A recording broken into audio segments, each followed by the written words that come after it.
Tamil menu சேனலிற்கு உங்கள் அனைவரையும் அன்போடு வரவேற்கிறேன். இன்றைக்கி நம்ம கிச்சனில் லெமன் கேக் தாங்க பார்க்க போகிறோம். நல்லா டேங்கியாக சூப்பர் சாஃப்டாக மாய்ஸ்டான இந்த லெமன் கேக்கை நீங்கள் டெசர்ட்டாக சர்வ் பண்ணலாம், ஈவினிங் ஸ்நாக்ஸாக சர்வ் பண்ணலாம்.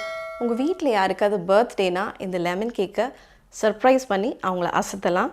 வித்தியாசமான இந்த லெமன் கேக்கை எப்படி பண்ணலான்னு பார்க்கலாம் வாங்க. இன்றைக்கி லெமன் கேக் பண்ணுறதுக்கு இந்த மாதிரி ஒரு நீளமான பேக்கிங் ட்ரே எடுத்துருக்குறேங்க.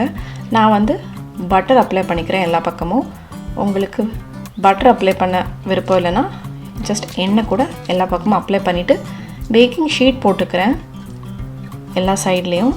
ஸோ இந்த மாதிரி அக்ராஸில் நீளமாக மெஷர் பண்ணி கட் பண்ணிவிட்டு இந்த பக்கமும் மெஷர் பண்ணி கட் பண்ணிவிட்டு ஸோ இந்த மாதிரி பேக்கிங் பேப்பர் யூஸ் பண்ணிட்டா பேக் பண்ணி கேக் எடுக்கிறதுக்கு கொஞ்சம் ஈஸியாக இருக்கும். அவ்வளோதான். இன்றைக்கி நம்ம லெமன் கேக் பண்ணுறதுனால இந்த லெமனோட ஜெஸ்ட் ஆட் பண்ணிங்கன்னா ரொம்பவே பிரமாதமாக இருக்கும். அதில் நல்ல ஒரு ஃப்ளேவர் கிடைக்கும், நல்ல ஒரு கலர் கிடைக்கும். ரொம்ப ஆழமாக திருவி எடுக்காதீங்க. ஜஸ்ட் மேலே இருக்கிற அந்த மேலே லேயர் மட்டும் திருப்பி சுற்றி துருவி எடுத்துக்கோங்க. ஸோ இந்த மாதிரி கிட்டத்தட்ட ஒரு 5 to 6 லெமனை நான் மேலே இருக்கிற அந்த தோல் பகுதியை மட்டும் நல்லா ஃபைனாக பொறுமையாக நிதானமாக துருவி எடுத்துருக்குறேங்க. நீங்களும் துருவி எடுத்துக்கோங்க. இப்போ நம்ம கேக் பண்ண ஆரம்பிச்சிடலாங்க. ஒரு மிக்சிங் பவுலில் 1/2 கப் சர்க்கரை, அது கூட ஒரு 1/4 கப் சர்க்கரை சேர்த்துக்கிறேன். 2 டீஸ்பூன் லெமன் ஜெஸ்ட், துருவி எடுத்து வச்ச லெமன் ஜெஸ்ட். நீங்கள் நல்ல இனிப்பாகவே சாப்பிடுவீங்கன்னா 1 கப் ஃபுல்லாக சர்க்கரை சேர்த்துக்கோங்க. இந்த லெமன் ஜெஸ்ட் இந்த சர்க்கரையோடு நல்லா கலந்துக்கணுங்க. பாருங்கள், அந்த சர்க்கரையோட கலரே அந்த எல்லோ கலரில் ஆகிடும். இந்த லெமன் ஜெஸ்ட்டில் ஒரு ஆயில் இருக்கும், அது நல்ல ஒரு ஃப்ளேவர்ஃபுல்லாக இருக்கும், நல்லா வாசமாக இருக்கும். இப்போ நம்ம கம்ப்ளீட்டாக நல்லா கலந்து விட்டாச்சு. ஸோ இப்போ 1/2 கப் பட்டர், 110 கிராம் பட்டர் சேர்த்துக்கிறேங்க. அதையுமே நல்லா பொறுமையாக கலந்து விட்டுக்கோங்க. நான் இன்றைக்கி மஷின் யூஸ் பண்ணாமல் ஜஸ்ட்டு கையிலே தான் கலந்து கேக் பண்ண போகிறோம். கொஞ்சம் கையிலே பண்ணுறது கொஞ்சம் சிரமமாக தான் இருக்கும். ஸோ எண்ட் ரிசல்ட் ரொம்பவே பிரமாதமாக இருக்கும். ஸோ அதனால் அதை நினச்சிட்டு கேக் பண்ணுங்கள். ஸோ இப்போ இந்த பட்டர் சீனியெல்லாம் நல்லா கலந்து விட்டுட்டே இருங்க. ஸோ இந்த சமயத்தில் 2 டேபிள் ஸ்பூன் வெஜிடபிள் ஆயில் சேர்த்துக்கிறேங்க. எந்த ஆயிலில் ரொம்ப ஃப்ளேவர் அந்த மணம் இல்லாமல் இருக்குதோ, நியூட்ரலாக இருக்குதோ அந்த மாதிரி எண்ணெய் சேர்த்துக்கோங்க. அதையும் சேர்த்துட்டு நல்லா கலந்து விட்டுக்கலாம். நான் இன்றைக்கி சன்ஃப்ளவர் ஆயில் யூஸ் பண்ணியிருக்கிறேன். ஸோ இது கூட இப்போது முட்டை சேர்த்துக்கிறேன். ஒரு பவுலில் முட்டையை உடச்சி ஊற்றிட்டு அதுக்கப்புறம் சேர்த்துக்கோங்க. ஏன்னா முட்டையோடு சேர்த்து கேக் மிக்ஸ்குள்ளே விழுறதுக்கு வாய்ப்பு இருக்குது. ஒரு முட்டையை சேர்த்து நல்லா கலந்து விட்டதுக்கப்புறம் அந்த சர்க்கரையோடு சேர்ந்து நல்லா கலந்ததுக்கப்புறமா இன்னொரு முட்டையை சேர்த்துக்கோங்க. மொத்தமாக சேர்த்து 2 முட்டை தனித்தனியாக ஒரு பவுலில் ஊற்றி சேர்த்துக்கோங்க. அந்த முட்டை அந்த சர்க்கரையோடு சேர்ந்து நல்லா கலக்கும் போது அந்த சர்க்கரை கொஞ்சம் வேகமாக கரைய ஆரம்பிக்கும். ஸோ சர்க்கரை கரையிற வரைக்கும் கொஞ்சம் பீட் பண்ணி எடுத்துக்கோங்க. ஸோ இந்த சமயத்தில் 2 table spoon lemon juice. So நம்ம இந்த சர்க்கரையோடு சேர்ந்து பட்டரோடு சேர்ந்து இந்த லெமன் ஜூஸ் சேரும்போது கொஞ்சம் அது ஒட்டியும் ஒட்டாமே வரும். ஸோ கொஞ்சம் லைட்டாக கலந்து விட்டுக்கோங்க. லெமன் ஜூஸ் சேர்த்துட்டு முடிஞ்ச அளவுக்கு கலந்து விட்டதுக்கப்புறமா நம்ம மாவு ஆட் பண்ணிக்கலாங்க. நான் இன்றைக்கி மைதா மாவு தான் யூஸ் பண்ணியிருக்கிறேன். 1/2 கப் மைதா மாவு சேர்த்துக்கலாம். அரை கப்பாக 1/1 இந்த மாதிரி அரிப்பை வச்சு அரிச்சிட்டு சேர்த்துக்கோங்க. ஏன்னா மாவில் அங்கங்கே இந்த மாதிரி கட்டிகள் இருக்கும். நீங்கள் டேரெக்டாக சேர்த்துட்டிங்கன்னா கேக் அங்கங்கே வேகாமல் இருக்கும். அது கூட 1 டீஸ்பூன் பேக்கிங் பவுடர். இன்றைக்கி நம்ம பேக்கிங் சோடா சேர்க்காமல் வெறும் பேக்கிங் பவுடர் சேர்த்து தான் இந்த கேக் நம்ம இப்போ பண்ணிகிட்ருக்கோம். ஸோ மாவை சேர்த்துட்டு அந்த பட்டர் முட்டை மிக்சரோட அந்த மாவை நல்லா கலந்து விட்டுக்கோங்க. மாவே தனியாக தெரியக்கூடாது, கம்ப்ளீட்டாக அது நல்லா மிக்ஸ் ஆகிடணும் அந்த பட்டரோடு சேர்ந்து. ஸோ அந்த அளவுக்கு நல்லா மிக்ஸ் பண்ணி எடுத்ததுக்கப்புறம் 120 ml பால் சேர்த்துக்கிறேன். நான் இன்றைக்கி ஃபுல் ஃபேட் மில்க் தான் சேர்த்துருக்கிறேன். பாலையும் சேர்த்துட்டு மெதுவாக கலந்து விட்டுக்கலாங்க. ஸோ நம்ம சேர்த்துருக்கிற பால் கொஞ்சம் ஜாஸ்தியாக இருக்கிற மாதிரி தெரியும் உங்களுக்கு ஃபஸ்ட்டு ஸ்டார்டிங்கில். ஸோ கலந்து விட்டிங்கன்னா கம்ப்ளீட்டாக பர்ஃபெக்டான ஒரு கேக் பேட்டர் நம்மளுக்கு அரைச்சிடும். ஸோ கேக்கில் அந்த மாவுலாம் அங்கங்கே கட்டியாக இருக்கக்கூடாதுங்க. ஸோ அதெல்லாம் கம்ப்ளீட்டாக கரையிற வரைக்கும் கொஞ்சம் மிக்ஸ் பண்ணி எடுத்துக்கோங்க. ரொம்ப ஹார்டாக ரொம்ப நேரம் போட்டு மிக்ஸ் பண்ண வேணாம்.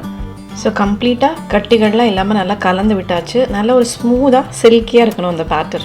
அப்படின்னா நம்ம கேக் பேட்டர் ரெடின்னு அர்த்தம். ஸோ இப்போது இந்த கேக் பேட்டரை நம்ம ஃபஸ்ட்டே இந்த ட்ரேயில் பேக்கிங் ஷீட்லாம் போட்டு வச்சிருந்த ட்ரேயில் ஊற்றிடலாம். ஸோ நீங்கள் உங்கள்கிட்ட பேக்கிங் ஷீட் இல்லைன்னா ஜஸ்ட் இந்த ட்ரேவை பட்டரை ஃபுல்லாக அப்ளை பண்ணிவிட்டு அதில் மேலே மைதா மாவை தூவி எல்லா பக்கமும் டஸ்ட் பண்ணிவிட்டு மீதி இருக்க மாவை எடுத்துட்டு இந்த பேட்டரை ஊற்றிடலாம் அந்த ட்ரேயில்.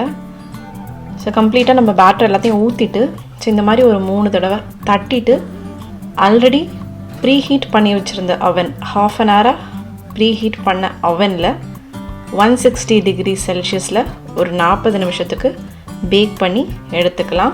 ஸோ இதே 160 டிகிரி செல்சியஸில் 30 நிமிஷம் நான் ப்ரீ ஹீட் பண்ணியிருக்கிறேன் அவனை. ஒவ்வொரு அவன்லேயும் அந்த செட்டிங்ஸ்லாம் டிஃபர் ஆகுங்க, அதை கொஞ்சம் பார்த்துக்கோங்க. ஸோ நம்ம கேக்கு 40 நிமிஷத்துக்கு அப்புறம் எடுத்துகிட்டு வந்தாச்சு, பிரமாதமாக ரெடி ஆகிடுச்சு. ஸோ நான் பேக்கிங் ஷீட் போட்டிருக்கிறதுனால சட்னு தூக்கி எடுத்தாச்சு. இதே இது நீங்கள் பேக்கிங் ஷீட் யூஸ் பண்ணலைன்னா கம்ப்ளீட்டாக ஆறுனதுக்கப்புறம் கேக்கை தட்டுங்க. சுட சுட தட்டுனீங்கன்னா கேக்கு பீறதுக்கு நிறைய வாய்ப்பு இருக்குது. ஸோ கம்ப்ளீட்டாக கூல் டவுன் ஆனதுக்கப்புறம் மெதுவாக தலைகீழ போட்டு தட்டி தட்டி கேக்கை பத்திரமா வெளியே எடுத்துக்கோங்க. ஸோ அவன்லேருந்து கேக்கை ரிமூவ் பண்ணதுக்கப்புறம் ஒரு டூத் பிக்கை வச்சு ஜஸ்ட் இன்சர்ட் பண்ணி பாருங்கள். டூத் பிக் நீட்டாக க்ளீனாக வெளியே வந்துச்சுன்னா கேக் பக்காவாக குக் ஆகிடுச்சுன்னு அர்த்தம். ஸோ அந்த வீடியோ கிளிப் ஜஸ்ட் மிஸ் ஆகிடுச்சு. ஸோ அதை மறக்காமல் பண்ணி பார்த்துக்கோங்க. ஸோ இந்த லெமன் கேக்கை இன்னுமே இன்ட்ரெஸ்டிங் ஆக்கிறதுக்காக ஒரு மிக்சிங் பவுலில் 1/3 கப் பவுடர்ட் சுகர் எடுத்துருக்கிறேன். 2 டேபிள் ஸ்பூன் லெமன் ஜூஸ் எடுத்துருக்கிறேன். அந்த லெமன் கேக்குக்கு மேலே ஒரு லெமன் கிளேஸ் நம்ம கொடுக்க போகிறோம். ஸோ இந்த கலவையை வந்து நல்லா கம்ப்ளீட்டாக நீங்கள் மிக்ஸ் பண்ணி எடுத்தீங்கன்னு வச்சுக்கோங்களேன், ஒரு புளிப்பான ஒரு சீனி பாகு அப்படி ஒன்று கிடைக்கும்.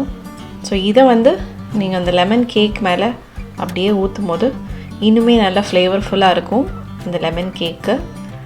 ஸோ கம்ப்ளீட்டாக கொஞ்சம் நேரம் கலந்து விட்டுக்கோங்க. ஸோ இந்த மாதிரி ஒரு திக்கான ஒரு லிக்விட் கிடைக்கும். ஸோ கம்ப்ளீட்டாக அந்த பவுடர் சுகர் எல்லாம் கரைஞ்சிடுச்சு. இதே இப்போது நம்ம கேக் நல்லா கம்ப்ளீட்டாக ஆறிடுச்சு, கூல் டவுன் ஆயிடுச்சு. ஸோ இதுக்கு மேலே அந்த லெமன் கிளேஸை லேசாக ட்ரிசில் பண்ணி விட்டுக்கலாம். ஸோ பார்த்து கவனமாக அப்படியே மலைச்சாரல் மாதிரி மேலே அந்த லெமன் கேக்கு மேலே அந்த லெமன் கிளேஸை ஊற்றுங்க. ஸோ ஒரு எக்ஸ்ட்ரா பஞ்ச் கொடுக்கறதுக்காக தாங்க இந்த லெமன் கிளேஸ். ஆல்ரெடி நம்ம லெமன் கேக் வந்து நல்லா இனிப்பாக, நல்லா புளிப்பாக, நல்லா சாஃப்டாக, மாய்ஸ்டாக இருக்கும். ஸோ இந்த லெமன் கிளேஸ் ஊற்றும் போது என்ன ஆகும்னா இன்னும் கொஞ்சம் நல்ல ஒரு அந்த புளிப்பு நல்ல ஒரு ஸ்ட்ராங்காக கிடைக்கும். அண்ட் இன்னும் கொஞ்சம் நல்ல மாய்ஸ்டாக இருக்கும். ஸோ ரொம்பவே வித்தியாசமான ஒரு ஃபீல் அண்ட் ஃப்ளேவர் கிடைக்கும். ஸோ இப்போது லெமன் கேக்கை கட் பண்ணிடலாம். நல்லா மாய்ஸ்டாக இருக்குது, நல்லா சாஃப்டாக இருக்குது. அந்த சைட்லலாம் அந்த கலர் பார்த்திங்களா, பக்காவாக அந்த ஒரு ப்ரௌன் கலர் கிடச்சிருக்குது. ஸோ இப்போ இதை பிளேட் பண்ணி எப்படி இருக்குதுன்னு டேஸ்ட் பண்ணி பார்த்துடலாம். பாருங்கள் எவ்வளோ சாஃப்டாக எவ்வளோ மாய்ஸ்டாக இருக்குதுன்னு பார்த்துக்கோங்க. நம்ம ஆட் பண்ணுற பட்டர் தான் அந்த மாய்ஸ்சர் கொடுக்குது அந்த கேக்குக்கு. எக்கு வந்து ஜாஸ்தியாக சேர்த்துடக்கூடாது எப்போவுமே, கேக்கு ஹார்ட் ஆகிறதுக்கு நிறைய வாய்ப்பு இருக்குது. ஸோ இப்போ இதை டேஸ்ட் பண்ணி எப்படி இருக்குதுன்னு பார்த்துடலாம். அவ்வளோ சாஃப்டாக இருக்குதுங்க. லெமன் கேக்குக்கு ஏற்ற அந்த ஃப்ளேவருங்க, நல்ல ஒரு புளிப்பு, நல்ல கரெக்டான இனிப்பு, சூப்பர் சாஃப்டாக சூப்பராக இருக்குது. கண்டிப்பாக ட்ரை பண்ணி பாருங்கள். ஸோ எல்லோரும் இந்த வீடியோவை ரசித்து பார்த்துருப்பீங்க நம்புகிறேன். ஏற்கனவே தமிழ் மெனு சேனலில் chocolate ganache cake and banana cake ஏற்கனவே போட்டிருக்கிறோம். கார்ட்லேயும் டிஸ்கிரிப்ஷன் பாக்ஸில் லிங்க் தரோம், வேணுன்றவங்க கட்டாயம் செக் பண்ணி பாருங்கள். தமிழ் மெனு சேனலை சப்ஸ்கிரைப் பண்ணாதவங்க கண்டிப்பாக சப்ஸ்கிரைப் பண்ணிக்கோங்க. கூடவே பெல் ஐக்கனை ப்ரெஸ் பண்ணிக்கோங்க. அப்போ தான் நாங்கள் போடுற வீடியோஸ் உடனுக்குடன் உங்களை வந்து சேரும். இந்த வீடியோ பிடிச்சிருந்ததுன்னா எங்களுக்கு ஒரு லைக் தர மறந்துடாதீங்க. மேலும் மேலும் தரமான வீடியோஸ் போடுறதுக்கு எங்களை உற்சாகப்படுத்தும். இந்த லெமன் கேக் ரெசிபி உங்கள் வீட்டில் இருக்கவங்களுக்கு செஞ்சு கொடுங்க. கண்டிப்பாக எப்படி வந்ததுன்னு கமெண்ட் பண்ண மறந்துடாதீங்க. மற்றும் ஒரு ரெசிபியோட அடுத்த வாரம் மீண்டும் சந்திப்போம். நீங்களும் சமைக்கலாம்.